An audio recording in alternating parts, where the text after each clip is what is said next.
The most important question regarding artificial intelligence is, can AI think like human beings?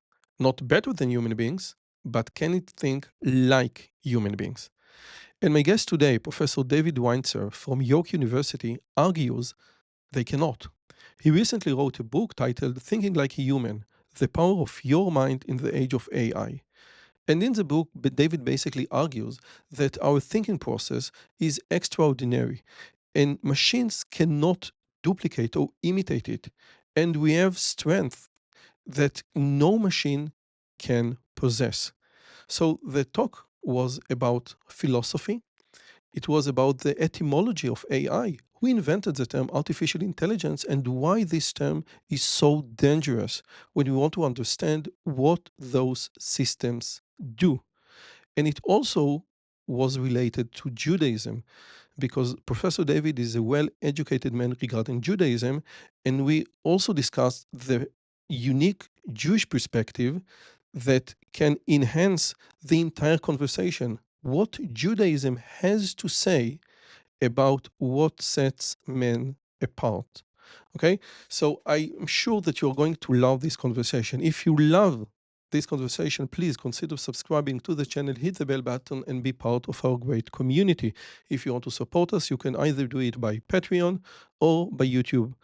Super thanks. And now, Professor David Weintzer.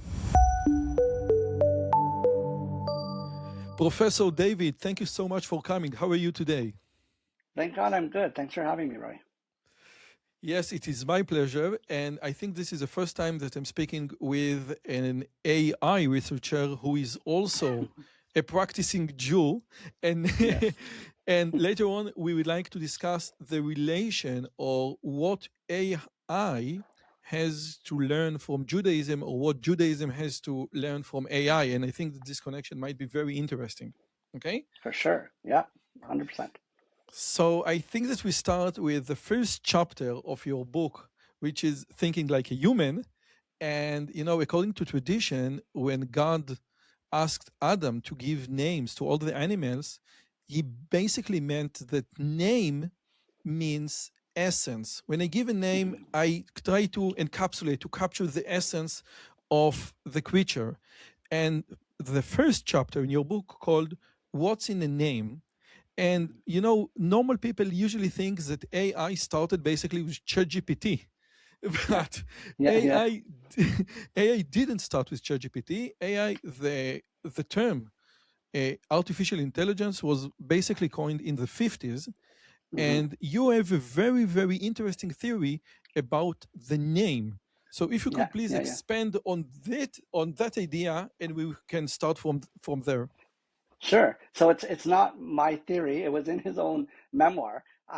But back then, the field was called cybernetics, and cybernetics was a field trying to figure out how computers could talk to each other. And the leader of the field in the time was a guy by the name of Norbert Wiener. And the individual whose name we now utilize, which is artificial intelligence, didn't like working with Wiener.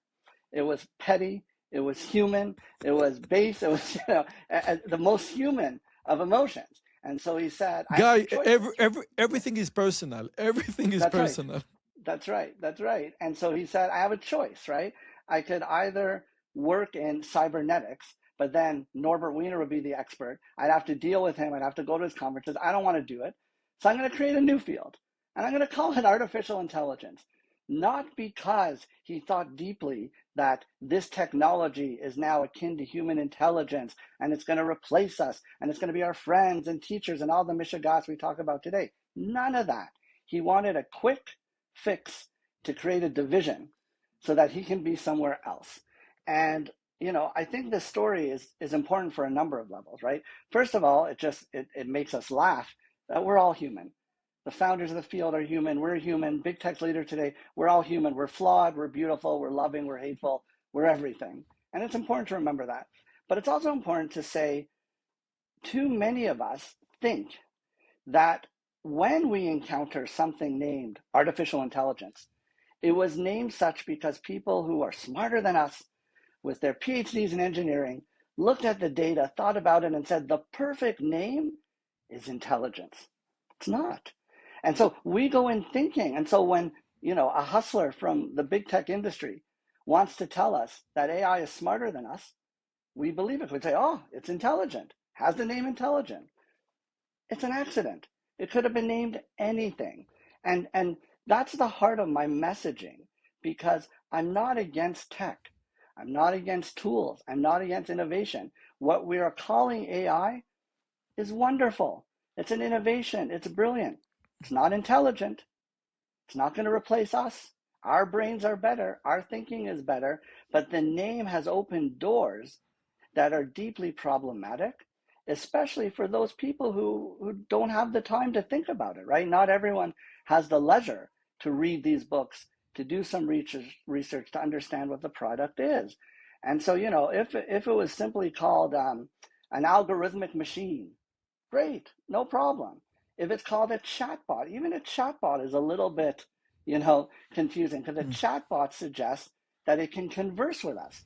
And it's not, it's a probability calculator. So if you called it a word probability calculator and said, I am now going to engage with a machine that's going to guess what the next letter is in response to my words, and it's going to be fun, and maybe I'll learn a little, great. But you and I are chatting, right? When we're going to the AI, that's not a chat. That's not a conversation. It's a whole other something. Cool, interesting, scientifically mind-blowing, right? But it's not a conversation. Okay, so let me tackle this approach a little bit, Sure. just to make sure that I understand.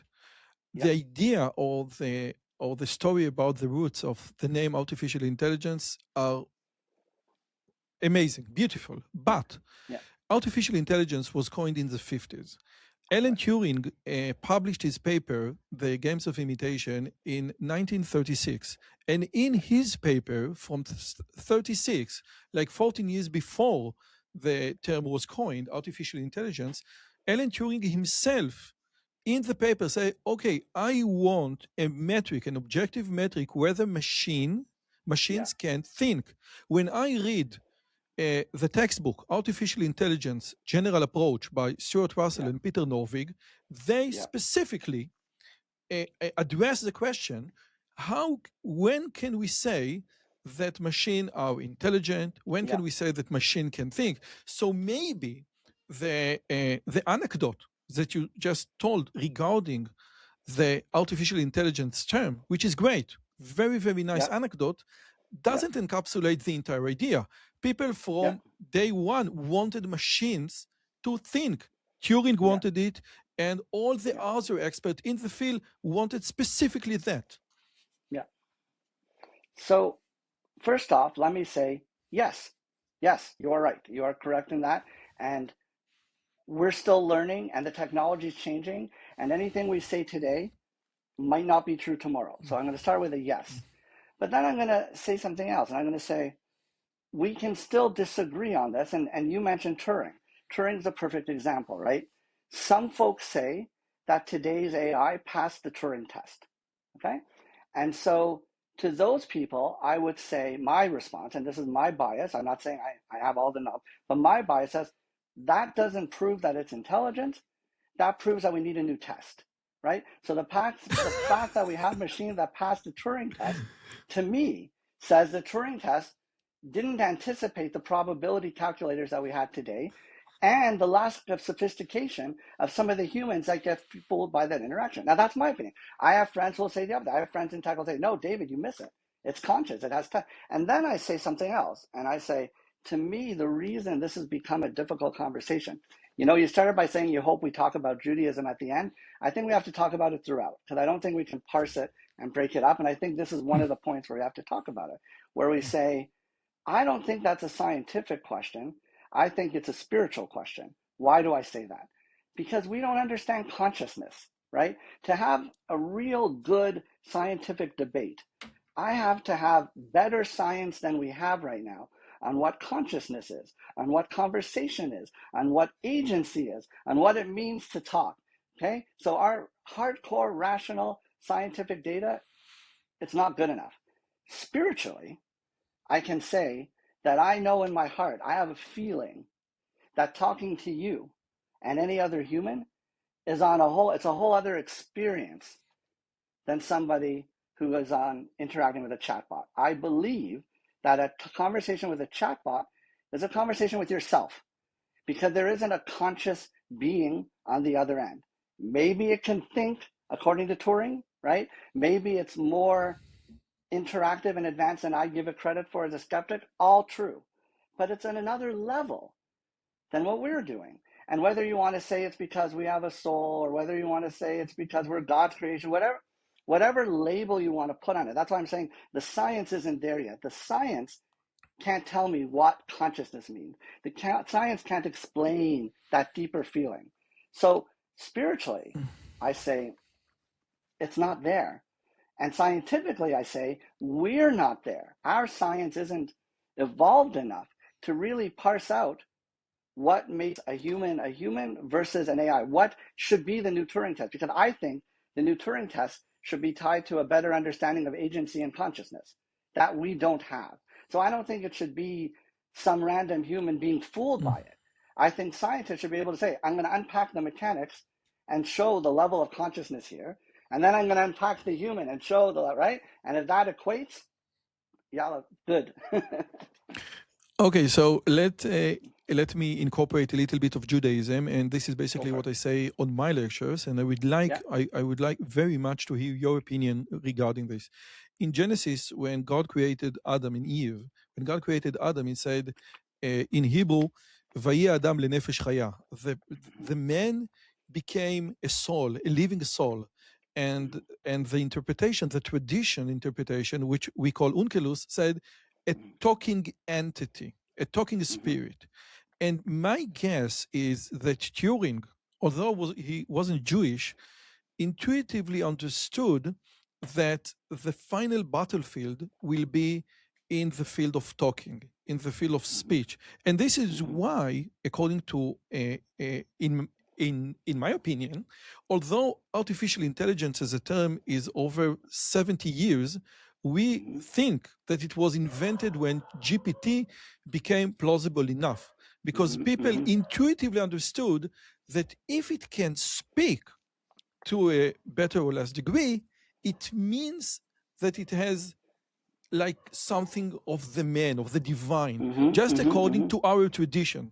Okay, this is one thing. Okay, so before I continue, what do you think about my Love it, my love it, theory? love it, I love it, love it. I accept it. I love it. I think that's a very good insight. You know, there's a conversation I had in my book where we talk about the fact that the first the first human-like technology that equates to AI might have been the Tower of Babel, right? That it's possible that the Tower of Babel was supposed to be a great technology that gave us like the power of God, right? And there's a Yeah. midrash that said Abraham walked by, saw it happening, and said, you know, what's the purpose? And because it didn't have a human purpose, a pro-human purpose, he walked away and said, not for me. What was the punishment of Babel? Inability to talk to each other, right? Punishment of Babel was we Very, went from one language, right? יפה. Oh, Yeah. shoin. Oh, shkoyer. Yeah, done. We Yeah, need Gentile to hear this that's right. conversation, David. Okay, and the other thing, I think, and again, this is my chutzpah, that you are a little bit unfair with the Turing Okay. test. Yeah, If for we sure. say, if we have the Turing test and the machine passes the Turing test, and then you say, it means that we need a different test, you basically say that many people say, you know what real AI is? Anything the machines cannot do yet. Okay? Because when they can do it, it's not AI.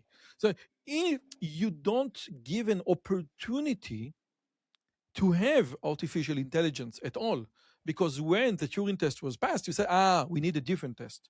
So I think it's a little bit unfair. If you, the moment when the machine passes the test, you reject the test and say, no, but it didn't pass this unpassable test.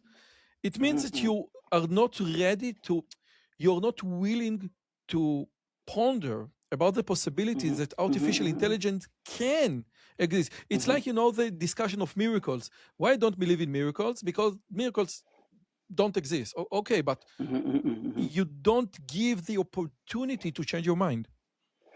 So I'll qualify it. and again, I'm saying, yes, that's a fair critique. My only qualification is my rejection of the Turing test as useful wasn't born of the fact that it passed it. I never thought the Turing test was the right metric to reach it. And again, this is a moral argument I'm going to make now, so I could be wrong, but let's flip it on its head, right? I'm going to flip it on its head, and I'm going to say, I'm sitting here ignorantly saying, I don't like the Turing test because AI is just a probability calculator and we're something different. Tech guy says the opposite. Tech guy says, no, no, no, we're probability calculators, right? Tech guy says all we are, not everyone, of course, but I'm being a little bit hyperbolic here, but there is a certain type. I call them algorithmic supremacists in my book, right? So there is a certain type of tech person who says we have no free will, we have no power of choice, we function based on our biology, like we have pushes, we have drives, and we're probability machines, right? And so I don't like that either. And I think to myself, the Turing test is a compelling test if you buy their view that humans are also probability machines. So if you think we don't have free will, if you think we just run on probability, and if you think we're just our own algorithm and impulses, then yeah, the Turing test's great, because then we're the same. And that's your definition of consciousness. But I say no, we do have free will. We do have more than that. And so we need a test that captures all that is great in human agency and human consciousness, and then show me that the AI has what we have, and then I'll be convinced. But I could be wrong. I'm open to your critique. No, I no, no, like no, your no. critique. I think it is a very good, it's a very solid argument to make because I'm going to give names specifically. Mhm, Ilya Sutskever said mhm, that basically, since the human brain is a machine, it mhm, can be modeled eventually, mhm. not Yeah, GPT-5, GPT yeah, 17, it doesn't matter. yeah, So if yeah, you subscribe to the materialistic worldview, eventually you must get into the conclusion that someday, maybe in 2 years, maybe in 10 years, yeah, we can duplicate the yeah, entire mechanism, the entire complexity of the human yeah, brain. So yeah, everything that you have to say and everything that I have to say has to do with the fact that I don't subscribe to the yes, materialistic worldview. Because if I yes, do subscribe to this materialistic yes, worldview, eventually in ChatGPT 17, yeah, we can duplicate everything. This is yeah, basically the theory, yes? yeah. I agree. Yeah, I agree. Okay, now, I agree. okay. So let's move on from this to something else. And I had spoke with Gary Marcus on the show, Okay. and I read Yeah, Melanie Mitchell, yeah, and about the idea of body. Okay, yeah, the idea of yeah, body.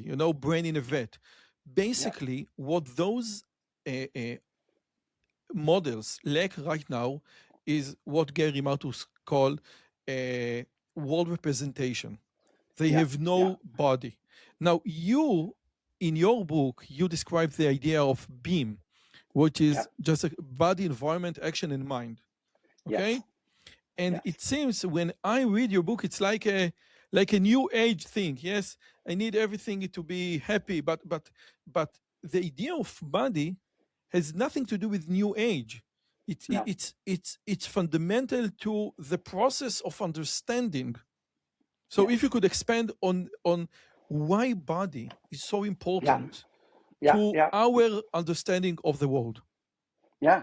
So, folks who haven't read the book, I got to take a moment to preface and say the beam construct, which we'll talk about, in a second, came out of my research, and it came out of me being pushed, and it came out of the fact that I couldn't reject that argument anymore because naturally that wasn't the way I think. So you talk new age, I think that's very good. I grew up thinking that's flaky, that's hippie nonsense, that's not for me. I had to be convinced, and now I see it no other way. And so beam thinking just says, there's a worldview that likes to say that we think with our brain, that that brain is the computer, like you said, and that's the hardware, and all the thinking is here. And it's not true. Neuroscience says it's not true. Neuroscience says there is no scientifically valid way to view thinking as anything other than embodied. We think with our body, full stop. That means our immune system has cognitive properties. Our nervous system has cognitive properties. Our hands have cognitive properties. We think by using our body. You cannot separate it. We cannot be a brain in a vat according to neuroscience today. Number one, okay? Number two, that's the B. Number two is the E, the environment. We think by doing what's called cognitive offloading. We use the environment we find ourselves in to help us think. Again, we can't be in a vat. Thinking makes no sense without interaction. So there's an example I give in the book. It's from the literature. It's not me, right? That if we were wholly rationalists, when we used to play Tetris, right? Remember Tetris, the game where you have to drop a certain block, a certain shape into the hole that fits. If we were purely rational, we would look at the hole. Let's say the hole shaped like this, right? Then we'd see a piece like this. We push the button once, let it drop, because we know that's the right fit. It's not what we do, right? What do we all do? We kept pushing the button, twist it this way, this way, this way. Why? We were using the environment to help us think. A, action. We don't think like a Could you computer. please We don't expand run. just a second? Could you please Yeah. expand on the Tetris example, because I didn't really understood it. I didn't really understand it. Sure, Okay. for sure.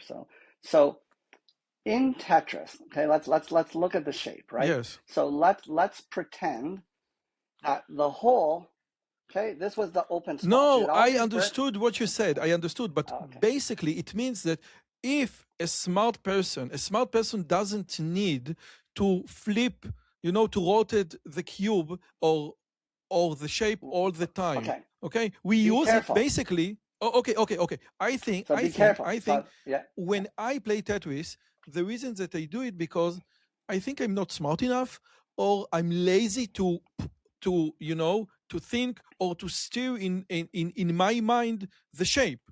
This is basically. And Right. in fact, we don't do it with the very simple shapes like the Right. this shape. So think about what you're saying, and now let's flip it, because that's where I need you to be. You said a smart person doesn't need to do that. You're suggesting then that the optimal intellect is purely rational, purely calculative. The E finding says it's the opposite. It's the opposite. The smart person says, why am I not using every possible resource? We should be using every resource, including the flipping. Then you said, but we don't do it for the small piece. The smart research actually says, we should be using it for the smart piece, right? So one of the papers I read, which I thought was really interesting, is they said, one of the ways to use embodied cognition in your day-to-day is to use your fingers for counting, okay? And so you say, I go to the store, I pay $5 for something, right? I get $2 back in change because it was $3, right? Okay, I know in my head 5 minus 3, 2. They said, you know what? Use your fingers. Use your fingers on the easy math as a tool to help train your body into embodied cognition. So when you're in the store, that's actually what a smart person should be doing. Now, do I do it? No, because I'm bad. Do you do it? No, because it's not, right? Like, we should be doing it if we actually want to optimize our cognitive potential. In fact, that's what, and let's go back to religion, right? One that I always think of from religion that was important to me is, when I was younger, I was proud of benching, right, saying the bracha after the meal without the bencher, without the book, because I memorized it. Until the Rebbe taught me, like, that's what the stupid person, you think you're smart because you have it in your head and you memorize it. No. Open the book. Open the book because you haven't memorized. Open the book because you don't need it, and see what happened. And then, of course, you start to find new insights in the word, right? When you have the book in front of you and you're saying a bracha that you say every day, but you look at the letters, something clicks. And that's what the Rebbe knew that I didn't know, right? This that is basically because you harness your cognitive load not for memorizing, because right. now you have the text in front of you, but That's then right. you have a lot of free cognitive load, and then you can ponder That's right. about the meaning of the words. That's right. Okay, And that's so what let's the move smart person on does. to the A, which is, I think, let me go, action. Action. So action was another one, right? So when I was growing up, I always thought that thinking is something I did in quiet meditation, right? And action was for the sports people. It was something else. It was stupid, And it's the opposite. We think through action. So there's an example I give in my book. Again, it's not mine. It comes from cognitive researchers, where they talk about going to the grocery. and you have a list, right? And you say in your head, I'm going to buy tomato, cucumber, onion, right? And as you go, you say tomato, cucumber, you walk, and what you traditionally thought is, you thought the action is buying tomato, cucumber, onion, right? The thinking was remembering what I have to buy. No, it's all thinking. The whole trip, the action you took to help deliver cucumber, onion, tomato was all thinking, and you can't say when the thinking stopped and the action started. So I'm saying tomato, cucumber, onion, that's thinking through action. Walking down the aisle, that's thinking through action. Picking up cucumber, tomato, that's thinking through action. We think by doing, and you cannot separate the doing from the thinking. And that's, mind blowing to me, because that's not the way I lived. And that's not the way No, I thought. definitely. It's not like the thinking man, you know, the statue, Yeah, the thinking man is very that's is right. very different. Yeah, We yeah, sit, yeah. we do nothing, we just ponder about. That's We right. we concentrate. You know what That's the right. meaning That's of the right. word concentrate is, just like in Hebrew להתפלל, go into the Yeah, center of yourself, basically. yeah, Okay, yeah, this is a etymology of the word tefillah in Hebrew. You know, yeah, to yeah. prayer, and That's right. then you said no. This is not how things go That's right. when you inspect it through the lenses of neuroscience. That's Okay, right. and the idea Yeah, of body, environment, action, and then we have yeah. mind. Yeah, mind. So just to sum it up, that we have a more holistic Yes. idea of the mind, right? That the I mind goes behind the brain. Yeah. I would like to give a very I think a very good example of the body, and it's called the Molyneux paradox, and was introduced by John Locke in his very famous book about human understanding. And the question was, can you distinguish, can if a blind man can distinguish a sphere from a box, because a sphere is all round, as a box is all we Yeah. know with shapy points, and but he is blind, he can't see nothing. And then for the first time in his own existence, God, snapped the finger, and he can see for the first time. And then he see a sphere and a box in front of him without touching. Can he distinguish the sphere from the box? And many people say yes, because he can see that the sphere is all round, and the square and the box is, with is pointy. But the Mm-hmm. answer is, and this was like a Gedanken experiment in the ages of John Locke, but after after 200 years, this was checked. He Yeah. cannot distinguish the sphere from the box, because the idea of seeing is closely related, inherently correlated with the idea of sensing. And this is something that we, as adult human beings, we have no clue about. Yeah. Yeah. Love it. I love that example. That's amazing. Yeah. Yes. And John Locke said, Yeah. I suspect, this is what John Locke said, I suspect this person cannot distinguish. And this was He knew. reality. Yeah. Yeah. Yeah. That's amazing. Yeah. Yeah. Okay. Yeah. So let's move on to, I think, a very, like the, one, I think the most important thesis, or the most important concept of your book, which you call artful intelligence. Okay. Yes. So Yes. after we have seen everything, after we have seen the beam model, when we need not only the mind, but the mind, the environment, the body, the action, when we need everything, after we have seen everything, what is artful intelligence, and why it is not a new age kind of thing? Right. Right. So artful intelligence is set up in opposition to algorithmic intelligence. Most of our rational thinking is algorithmic. It follows the algorithm, an if-then calculus, right? We say, if we want to solve the problem, we go through steps A, B, C, done. And that suggests that all knowledge is rule-based. Everything can be calculated. And by the way, algorithmic intelligence is antithetical to being, because algorithmic intelligence says you don't need your body. You don't need the environment. You can close your eyes and run the program and run the calculus and be fine. And algorithmic thinking has a place in our society. I'm not against, I'm not saying there's no utility, but we have to think like a human. And thinking like a human is artful thinking. Artful thinking, again, I took the word, what's in an A, right? So I took artful thinking to make a couple little subtle points. So one, I wanted AI, right? AI, artificial intelligence. Artful intelligence is also an AI, so that biased me as well. Two, I wanted to privilege and play with the opposition between art and science, because I reject that. I don't think that art is over here, science over here, religion's over here. I believe we need to approach it more holistically. So I called it Artful Intelligent because I wanted to tap into the fact that it's not just artists, classic artists like musicians who can think artfully. Engineers can think artfully. Scientists can think artfully. Accountants can think artfully, right? So I wanted to make that word art safe to people who associate it only with painting and music and whatnot. But more importantly, artful thinking says it has to be social, it has to be collective, it has to be interactive, it has to be of the heart, which is, again, as you said earlier, and I agree, I say it in my book, has a lot of hippie, new age overlap, which could make people uncomfortable. So I know for those who read the book, I'm very appreciative of any reader who turns the page again.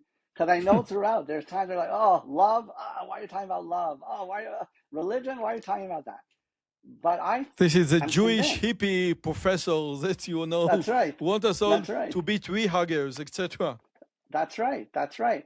But since we're blending the religion and the science discussion, I'll tell the origin story. So the origin story of my thinking like this started when I was an undergrad in university, and it was credited from a rabbi who I had, a Hasidic Rav, was a very wonderful man, Dr. Yitzhak Bloch. Yitzhak Bloch was a Lubavitcher Chassid.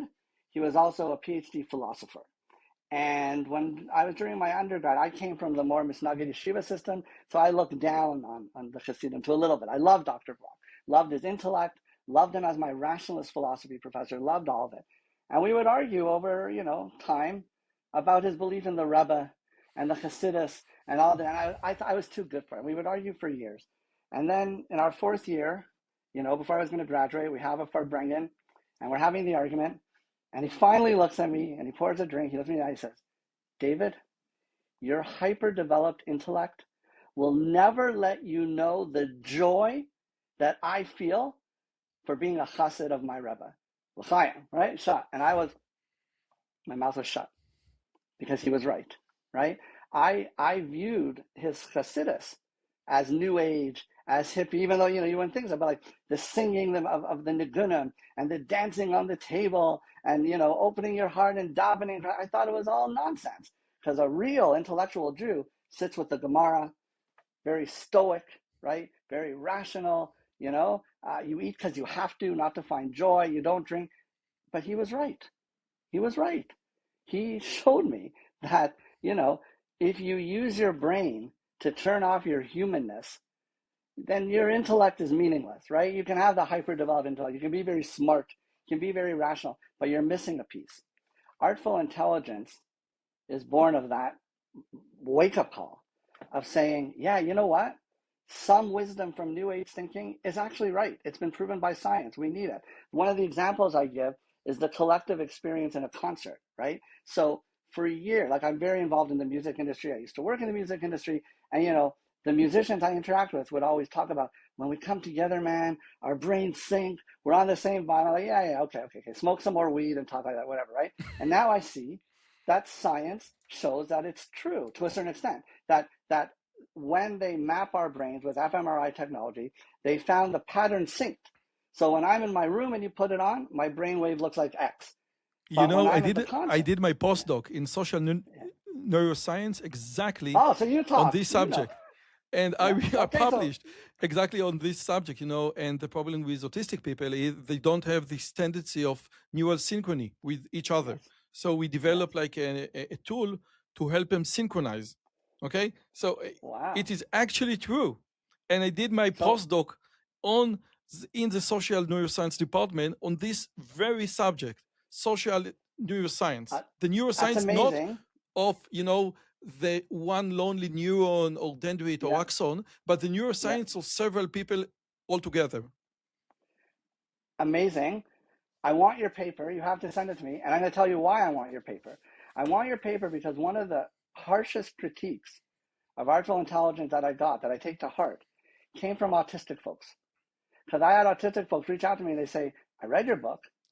I can't do that. Does that mean artful thinking has no place for me?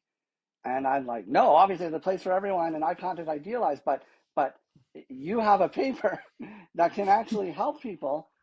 I want it so I can forward it to the people who got in touch with me and say, I Oh, wow, can't. this is great. Yeah, yeah, yeah, yeah, yeah, Oh, yeah, this is yeah. great. Amazing, So now, amazing. let me say one thing again, not to confront you, but I want Sure. to really understand.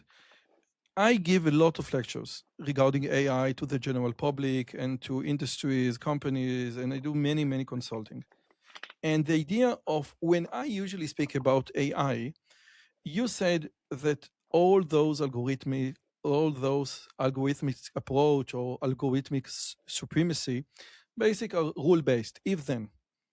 Now, according to Daniel Kahneman in his book Thinking Fast and Slow, we have two systems. Yeah, yeah, System one and system two. System one yeah, is more intuitive, and system two is yeah, more rational oriented. yeah, And we can fool system two very easily. And this is basically the entire life project of Daniel Kahneman. How can we yeah, fool system two with yeah, system one? yes, And system two, the rational, math yeah, is math, yeah, Gemara, Ken, Talmud, yeah, is yeah, all yeah, about rule based.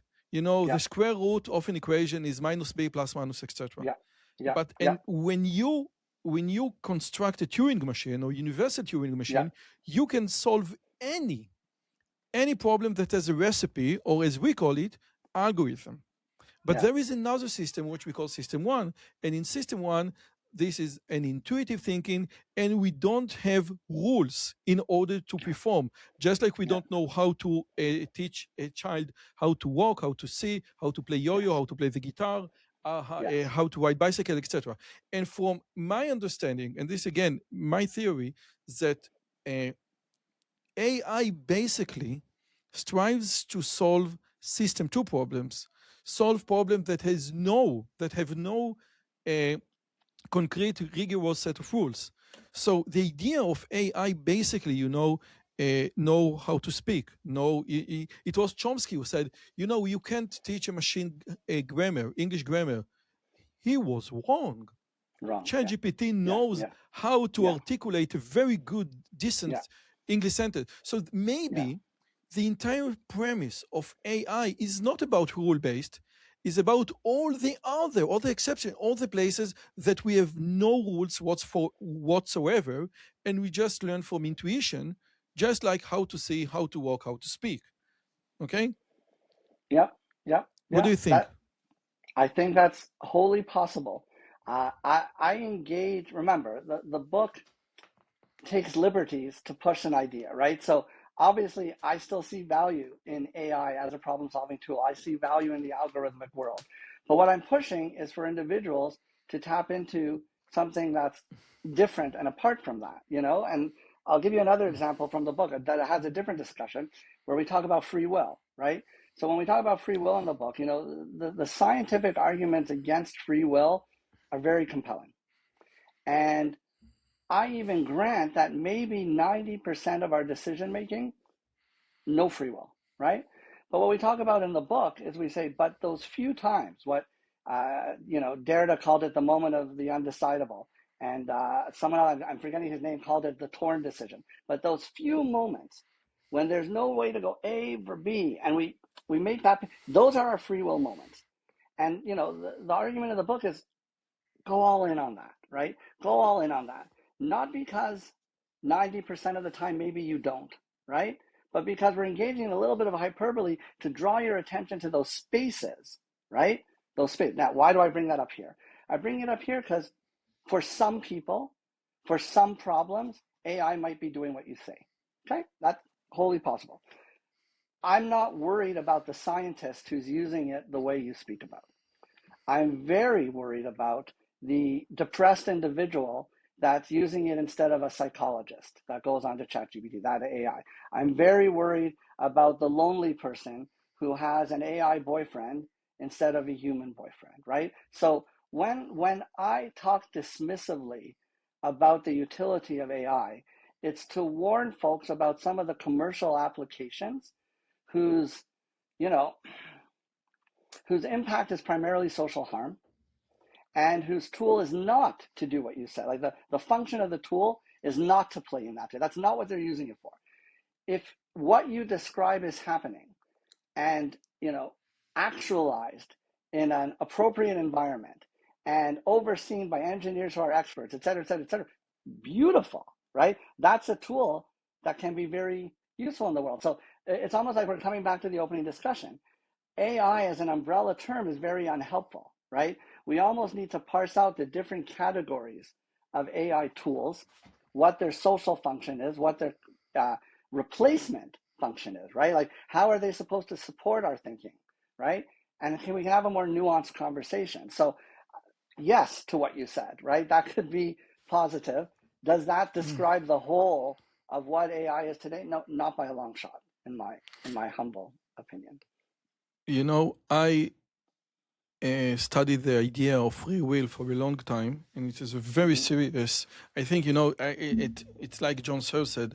There are two basically big problems left in philosophy: the problem of consciousness and the problem of free will. And the one interesting thing about those two problems is they shifted from the philosophy department to the neuroscience department. And now you can use like the Benjamin Libet experiments, etc. So we are not dealing just in the philosophy department or in the Beit Midrash.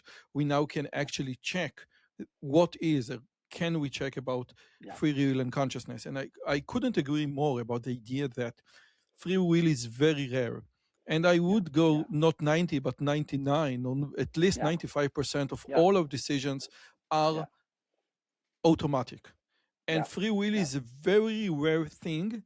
And if you don't emerge and get to know yourself better and have the time to, and you are not always in social media, if you're always on social media, your free will is basically zero. Okay? Yep, I agree. Yep. Okay? So the idea is, okay, let's talk about psychology. Okay? I don't want AI to replace a human psychologist, but I can tell you from my experience that nowadays, psychologists nowadays use AI in order to help them analyze better what their patients are going through. There is a very famous quote by Lev Tolstoy from the opening sentence from Anna Karenina that all happy families are happy in the same way, all miserable family, each family miserable in its own unique way. And on my lectures, I said, BS. If you see enough miserable families, basically it repeats.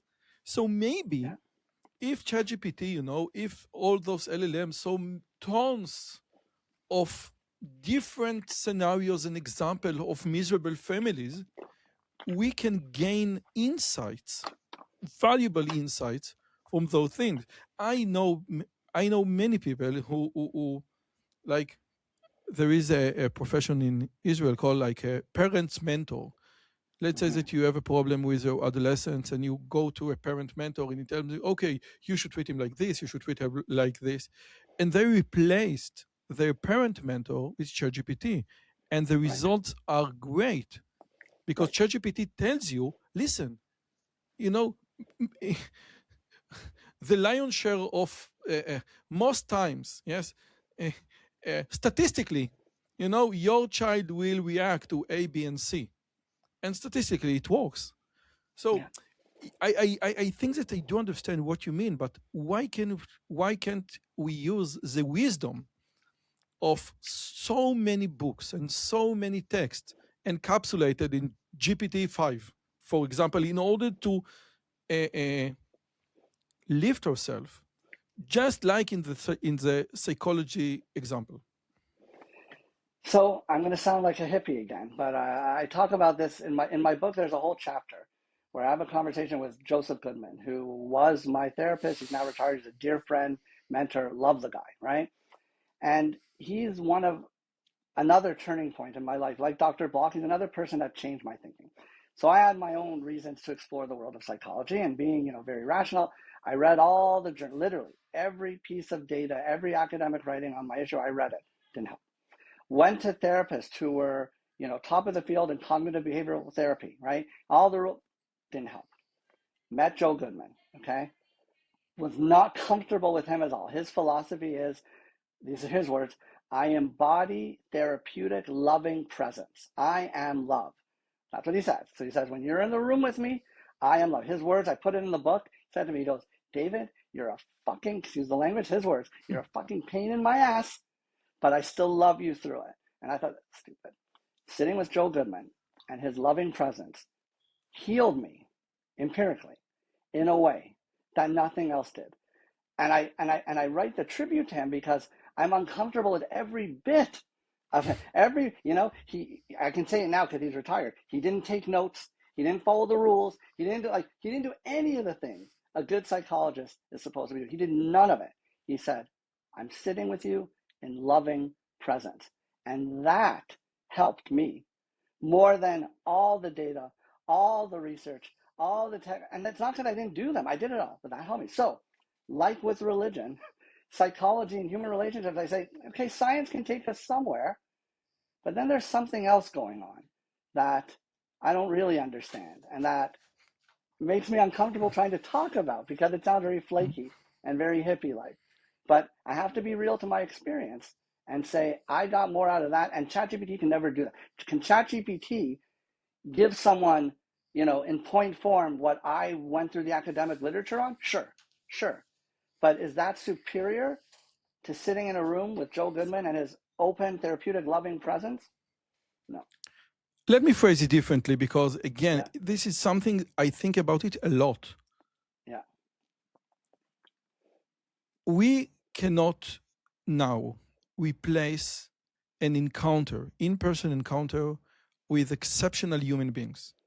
Just like your rabbi, and you didn't have the chance to meet, the Lubavitcher Rabbi Milubavitch, but there are exceptional human beings that just their presence, just being in the same room with them, changes everything. And we don't really know why, and basically it doesn't matter. It doesn't matter. But there are exceptional human beings that can transform your entire entity to something else. And we don't know how they do it. Milton Erickson, Jung, we can name a lot of people, from our tradition. Okay, this is great. And when you see such an exceptional human beings, which are aware, this is basically the definition of an exceptional. Okay? They are aware. Okay? Nothing can replace an in-person encounter with those figures. But this is a very orthogonal, different question than can ChatGPT replace your mediocre psychologist from the neighborhood? This is a different question. Right. So I agree. basically, I agree. what we'd like to say, if you don't go outside, you will never have even the possibility to encounter exceptional human being, exceptional men, exceptional women. Okay? Now, it is very rare, it is very hard to meet, to be friend with an exceptional human being. It is very challenging because you can see, the gap between you and what could be a better version of a human being. This is a very challenging task to be at. But if you want this encounter, ChatGPT will never be able to give you. It has nothing to say with the fact that ChatGPT can replace your mediocre podiatrist, mediocre psychologist, mediocre lover, etc. Okay? Yeah. Could you agree on this? I agree 100%. 100%. And here's where I struggle in life. Like you open up, I'm going to tell you my personal struggle in life, right? When I talk to I literally had this conversation with my son the other day, okay? I have many brachas, thank God. Truly, thank God I have many brachas. My family's a bracha, my wife's a bracha, I have many brachas. But one bracha that I always talk about is I have the bracha of having incredible mentors throughout my life. Rabbi, number of Rebbeim, number of psychologists, are Baruch Hashem, right? Truly. And I recognize that my bias is shaped by the fact that I had the bracha of many, many amazing mentors. And when I talk to my son, right, he says, Dad, these people aren't around my orbit. I can't meet these people. The ones that were great mentors to me are dead or, he's like, I can't do this. So what I do?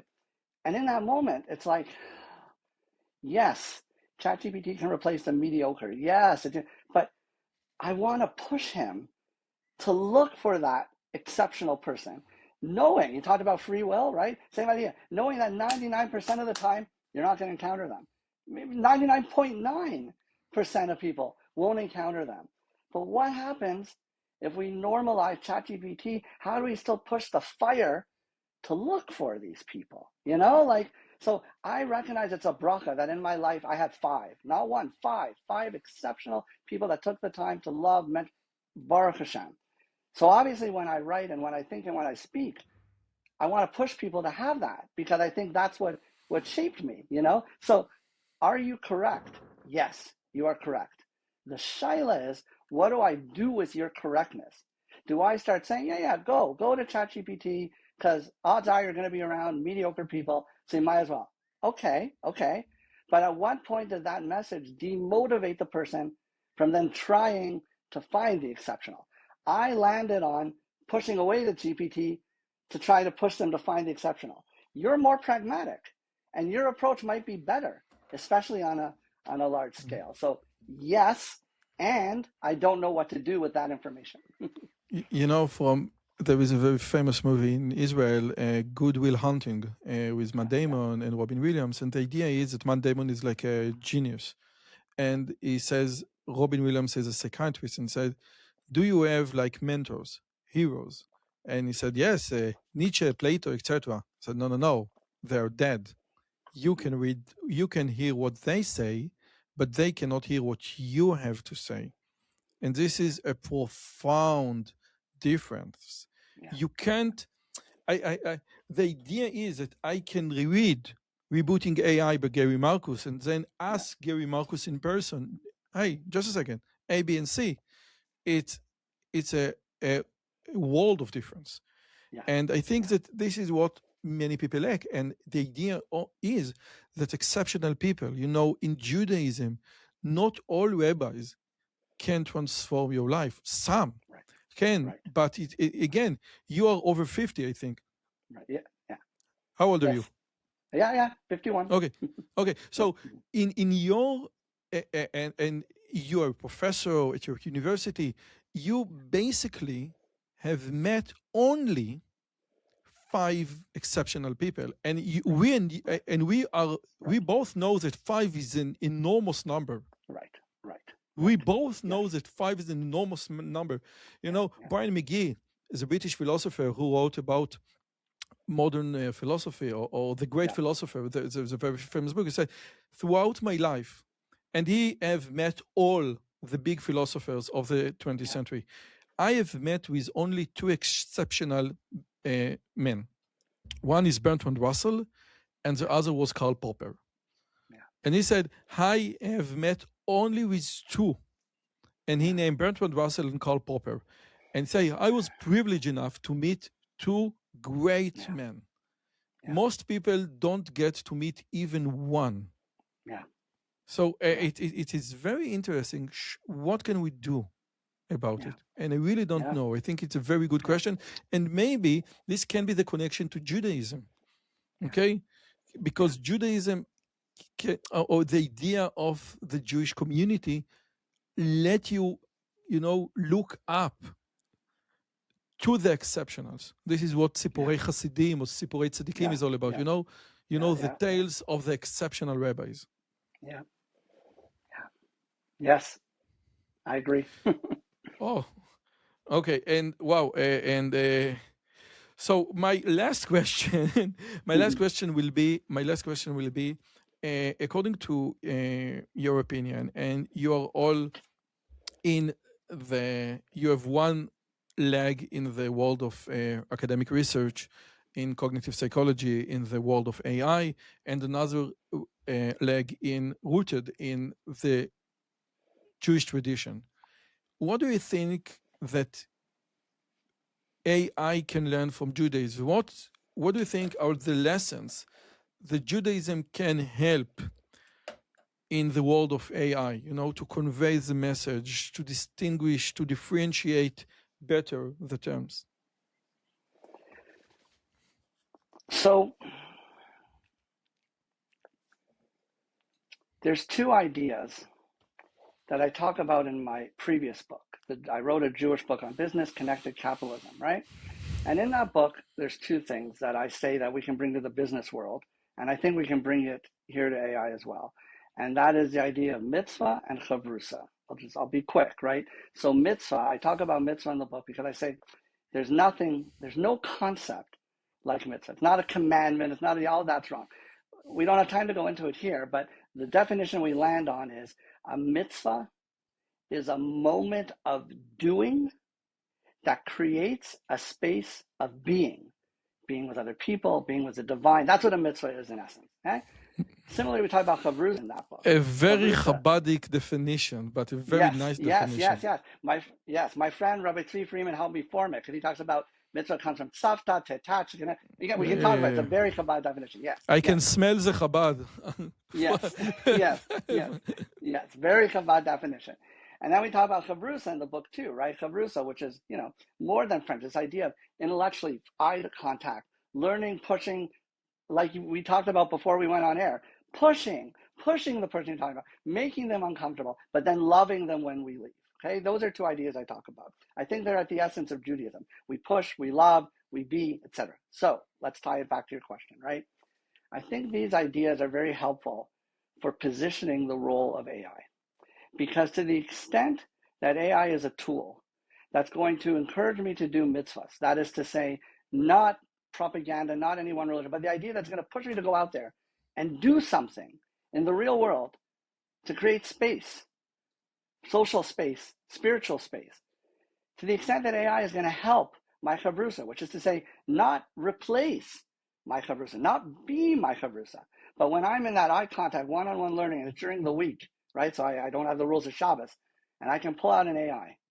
And AI is built not just to word calculate, not just to give it, but somehow support and nurture that relationship.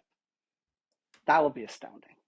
That would be an astounding contribution of AI. A tool that not only gives the rational stuff that I need, but can help my social, spiritual stuff as well. That makes sense? Yes, but I think it raises the question, how? But we leave it to our next discussion. Wow, this was such an interesting and inspiring conversation. It seems that both you and me, we are so invested both in both worlds, and it is so meaningful to us. And we see an opportunity. Tomorrow I'm going to give a lecture to all the principals of religious high schools in Israel regarding the AI. And basically my premise is that for religious high schools in Israel, AI brings an opportunity, a slightly different opportunity from a secular high school. Because I think AI brings back to the table, the old question of Motar Adam, how man is different from all other creatures. And the idea of this question, like the phoenix rising from the dead to the 21st century, and we need to take this question very seriously. What does it mean to be human? What does it mean to be moral? What does it mean to be smart? What does it mean to be an intelligent person? Okay? I think that there is a great opportunity, and I hope that the Jewish world will not miss this time after the Enlightenment. After the Enlightenment, the Jewish world rejected the Enlightenment, the Jewish world rejected the Haskalah, and all the great powers of the Jewish people, deviates from rational or from the traditional Judaism. And I don't want Yuval Noah Harari to give me the Israel perspective. I want someone who is deeply connected to the Judaism and to the AI and to philosophy to give me a Jewish perspective. And I really hope to see it soon, like an exceptional man that can unite and combine, philosophy, theology, religion, Lubavitcher, you know, the idea of artful intelligence, and Yeah. to give me something new that will benefit all the world. Yeah. Amen. Amen. Professor David, thank you so much for this Thank you, Roy. conversation. It was great. Wonderful. Thank you so much. Yes. Thank you. Take care.